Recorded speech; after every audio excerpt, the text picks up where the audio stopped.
because they were in their infancy. They're still fairly new decks, and they were really starting to grow. Their TBL was growing. There was no need for them to do that. If it was the other way around, let's say we're heading into a bear market, the TBL have been dropping, they're having all kinds of problems. Then maybe I could see something like that, get their little piece of the pie, blame somebody else, and then move into the next bull market. But I don't think that's the case. But my point is, um, it should never happen. And I think by it happening in crypto and people thinking they can get away with it, I think that makes it worse, because they know that people that are investing in crypto are a little bit, they're green under the collar. They don't really know exactly what they're going on. It's their first attempt or first dip into the investment world, and then they get an exploit or get rugged or whatever, and it really leaves a bad sour taste in their mouth. And they're easy victims. We'll put it that way. And I think that's the worst kind of people to be exploiting.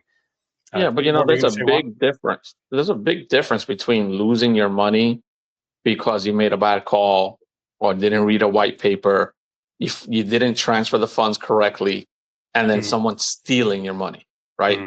I Oh, think I those are agree. two distinct differences there. Yeah. And so, I agree with Terry for the most part, right?